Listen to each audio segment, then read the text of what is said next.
بسم اللہ الرحمن الرحیم القسم الثالث فی الحروف، قسم ثالث حروف کے بارے میں۔ وقد مضى تعریف، حروف کی تعریف پیچھے گزر چکی ہے۔ حروف حرف کی جمع ہے، حرف کا معنی ہوتا ہے کنارہ،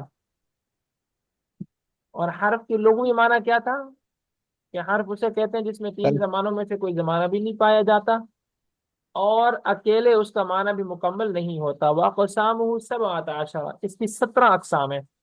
حروف الجر، نمبر ایک حروف جر، والحروف المشبہۃ بالفعل، نمبر دو حروف مشبہ بالفعل، وحروف العطف، نمبر تین حروف العطف، وحروف التنبیہ، نمبر چار حروف تنبیہ، وحروف النداء اور حروف ندا، وحروف الایجاب اور حروف ایجاب، وحروف الزیادت اور زائد حروف، وحرف التفسیر، تفسیر کے دو حرف، وحروف المصدر، مصدر کے حروف، وحروف التحزیز، تحزیز کے حروف۔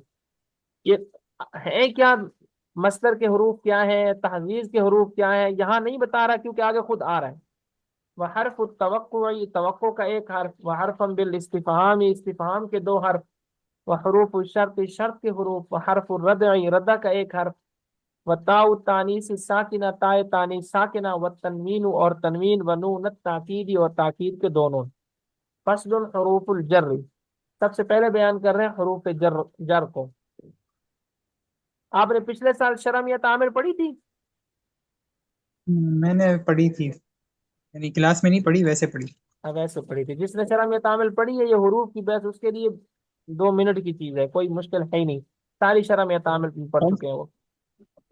کون سی استاد جی، جی؟ جی شرح مئات عامل، 100 عاملوں کی، 100 عاملوں کی بس مل جائے گی آپ کو، جیسے میں بھیج دوں گا مثلا، اچھا آسان ہے، اتنی مشکل۔ حروف وضعت لإفضاء الفعل وشبهه أو معنى الفعل إلى ما يليه۔ حروف جر ان حروف کو کہا جاتا ہے کہ جو افضاء فعل کے لیے آتے ہیں، یا افضاء شبہ فعل کے لیے آتے ہیں، یا پھر افضاء کا معنی ہوتا ہے ملانا۔ افضاء کا معنی کیا ہوتا ہے؟ ملانا۔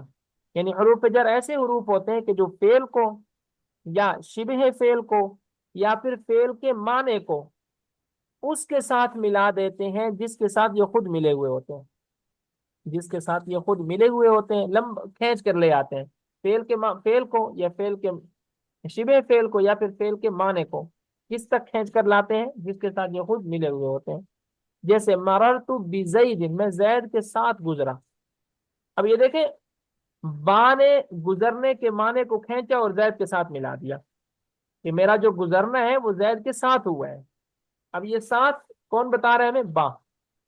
فانا مارم بزید، پر یہ مثال فعل کی ہے کہ فعل کے معنی کو با نے کھینچا اور زید کے ساتھ ملا دیا۔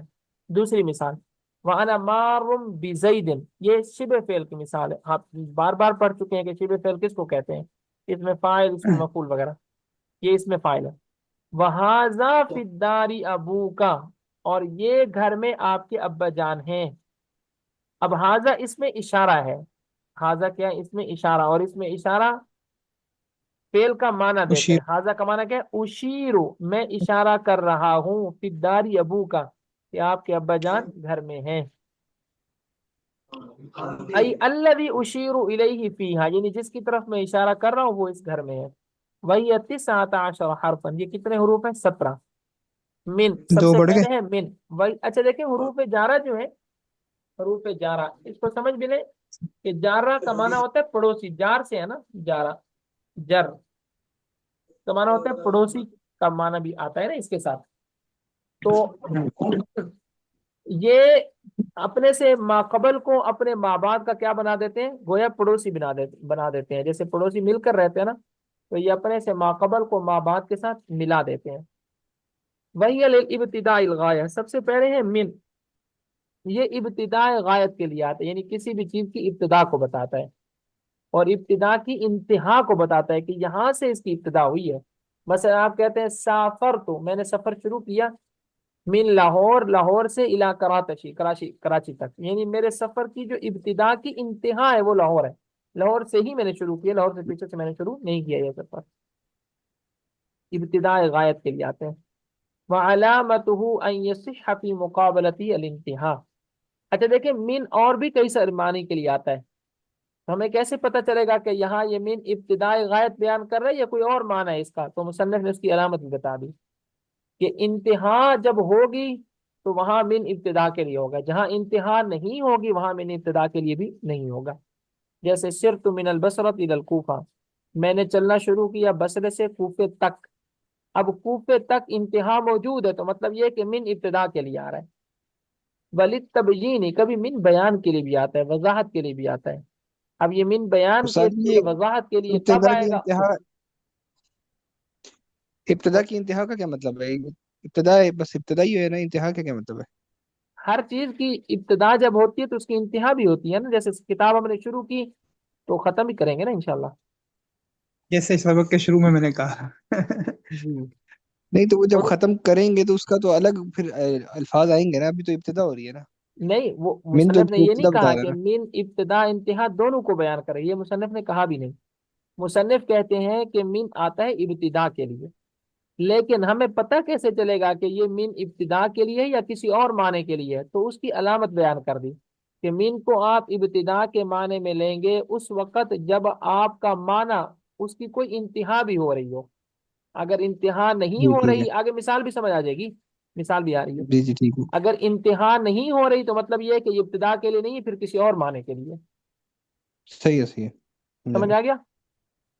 جی جی ٹھیک ہے۔ ولی تبجینی، اور من کبھی آتا ہے تبجین کے لیے، وضاحت کے لیے۔ وہ علامت ہو، اب ہمیں کیسے پتہ چلے گا کہ یہاں من وضاحت کے لیے ہے، ابتدا کے لیے نہیں ہے؟ اس کی بھی علامت بیان کی، ان یصح وضع الذی مکان وضع الذی مکانہ، کہ ہمیں پتہ ایسے چلے گا کہ اگر ہم من کی جگہ الذی کو لے آئیں تو معنی بالکل درست ہو، معنی میں کوئی خرابی نہ آئے، تو وہاں پر من بیان کے لیے ہوگا۔ جیسے فجتنبوا الرجس، گندگی سے بچو۔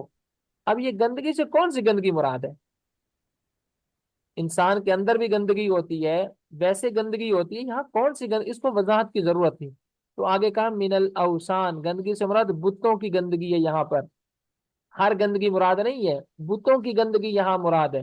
اب من کی جگہ آپ الذی لگا دو، آپ یوں کہو فجتنبوا الرجس، گندگی سے بچو، الذی الاوثان، وہ گندگی جو کہ بتوں کی ہے۔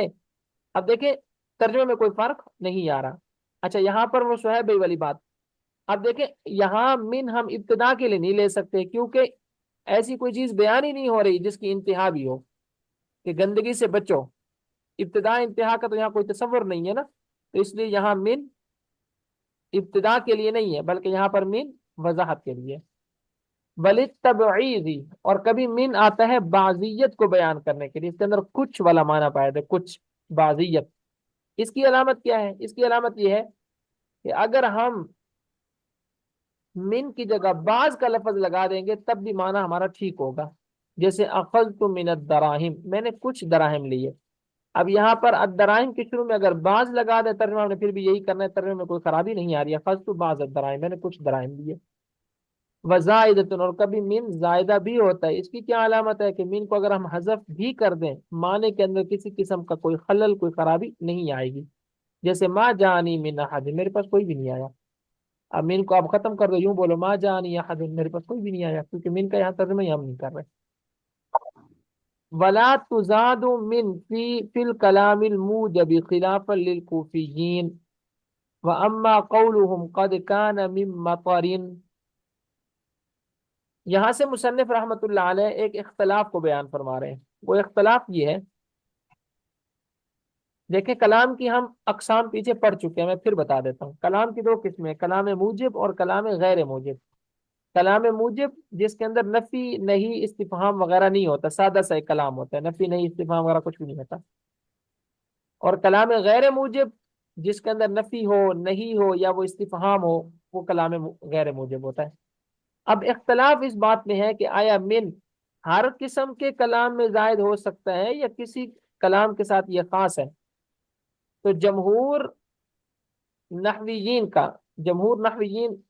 کہا جاتا ہے بصری نحویین کو، بصریین کا، جمہور نحویین کا مذہب یہ ہے کہ یہ کلام غیر موجب میں زائد ہوگا، کلام موجب میں یہ زائد نہیں ہوگا۔ کوفیین کا اختلاف، وہ کہتے ہیں نہیں، یہ ہر قسم کے کلام کے اندر موجب ہوتا ہے، چاہے کلام موجب کیا زائد ہوتا ہے، چاہے کلام موجب ہو یا غیر موجب ہو۔ اس کی مثال بھی دی ہے انہوں نے، قد کان من مطر، اب یہاں پر من کا لفظ زائد ہے، قد کان من مطر کا ترجمہ بارش ہو گئی، اب یہاں پر من زائد ہے کیونکہ من کو ہم ہٹا بھی دیں اور یوں پڑھیں قد کان مطرون، بارش ہو گئی، پھر بھی معنی کے اندر کوئی فرق نہیں آ رہا۔ تو بصریین اور جمہور نحویین کی طرف سے جواب یہ دیا جاتا ہے کہ یہ مؤول کلام ہے، یہ کیا ہے؟ مؤول کلام، اس کے اندر ہم تعویل کر لیں گے اور اس کو نفی یا نہیں والے معنی کے اندر لے جائیں گے۔ اصل میں یہ کلام موجب ہے نہیں، یہ کلام موجب نہیں ہے، بلکہ یہ کلام غیر موجب ہی ہے، لیکن ہم اس کو تعویل کر کے غیر موجب بنائیں گے۔ ولا تزاد من، اور من زائد نہیں ہوتا فی الکلام الموجب، کلام موجب میں، خلاف للکوفیین، بخلاف کوفیین کے۔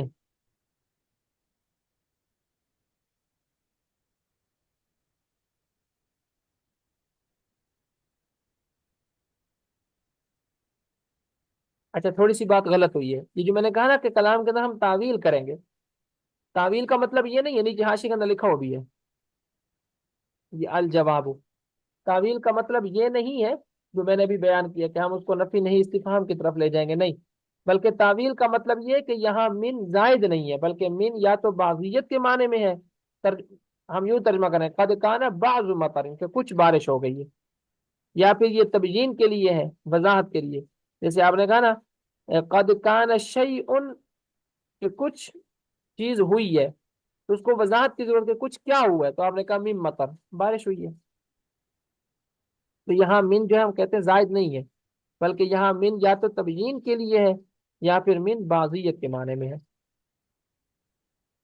خلاف للکوفیین واما قولهم، اور بہرحال عربوں کا یہ قول قد کان من مطر و شبہ، اور اس سے ملتے جلتے اور اقوال فمتعول میں تعبیر کی جائے گی۔ و الا وہی للانتہاء الغایہ، الا من کا بالکل الٹ ہے کہ الا آئے گا انتہائی غایت کے لیے، کسی چیز کی انتہا کو بیان کرنے کے لیے، کما مرہ جیسا کہ گزر چکا ہے۔ وہ بمانا مع، کبھی الا مع کے معنی میں بھی ہوتا ہے قلیلا، لیکن یہ بہت کم ہے، فقولی تعالیٰ جیسے اللہ تعالیٰ کا ارشاد ہے فغسلوا وجوہکم، اپنے چہروں کو دھو لو، وایدیکم، اپنے ہاتھوں کو دھو لو، الی المرافق، کوہنیوں تک، اب یہ کوہنیوں تک انتہا نہیں ہے بلکہ کوہنیوں سمیت ترجمہ ہم کریں گے، الا مع کے معنی میں ہے ایدیکم مع المرافق، حتی وہی مثل الا، حتی یہ الا کی طرح، یعنی یہ بھی کسی چیز کی انتہا کو بیان کرتا ہے، جیسے نمت البارحۃ حتی الصباح، کہ میں رات بھر سویا رہا صبح سمیت، یا صبح تک، صبح سمیت یا پھر صبح تک۔ وہ بھی معنی مع، یہ مع کے معنی میں کثیرن بہت زیادہ استعمال ہوتا ہے، نحو جیسے یہ فرق بھی ہو گیا نا الا اور مع میں، الا مع کے معنی میں بہت کم استعمال ہوتا ہے اور حتی مع کے معنی میں بہت زیادہ استعمال ہوتا ہے، جیسے قدیم الحاج، حاجی حج کر کے واپس آ گئے، حتی المشاۃ، پیدل حاجیوں سمیت، پیدل حاجی سب سے آخر میں پہنچتے ہیں نا، تو پیدل حاجیوں سمیت حاجی حج کر کے واپس آ گئے۔ ولا تدخل الا على الظاہر فلا يقال حتى هو خلافا للمبرد، یہاں سے مصنف رحمہ اللہ الا اور حتی کے اندر ایک اور فرق بیان کر رہے ہیں، پہلا فرق ہو گیا نا،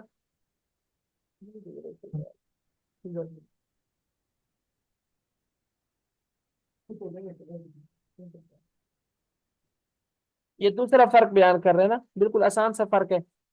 پہلا فرق تو یہ تھا کہ الہ بہت زیادہ استعمال ہوگا انتہا کے لیے، بہت کم استعمال ہوگا مع کے معنی میں، اور جو حتی ہے وہ بہت زیادہ استعمال ہوتا ہے مع کے معنی میں۔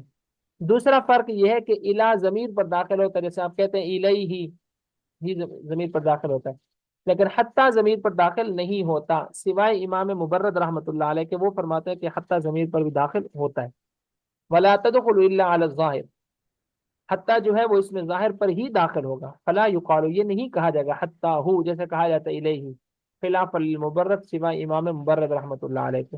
واما قول الشاعر، اور بہرحال شاعر کا قول امام مبرد کی دلیل ہے، فلا واللہ لا يبقي اناس فتن حتی کا یبن ابی زیاد، اب دیکھیں حتی کا یہ ہمارا محل استشہاد ہے، امام مبرد کہتے ہیں کہ دیکھیں یہ بہت مشہور شعر ہے عربوں کا، تو اگر ہم کہیں کہ حتی داخل نہیں ہوتا ضمیر پر، پھر تو بات آئے گی کہ یہ شعر غیر فصیح ہے، حالانکہ شعراء نے اس شعر کو فصیح قرار دیا ہے، غیر فصیح کسی نے بھی نہیں کہا ہے اس کو،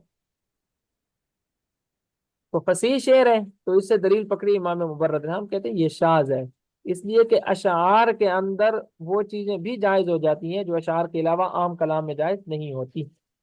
فلا واللہ، فلا واللہ، اللہ کی قسم، لا یبقی اناس، لوگوں نے باقی نہیں رہنا، فتن ہمیشہ جوان، حتیٰ کا یہاں تک کہ تو بھی اے ابن ابی زیاد، یعنی لوگ ہمیشہ جوان باقی نہیں رہیں گے یہاں تک کہ تو بھی اے ابن زیاد، اے ابن ابی زیاد.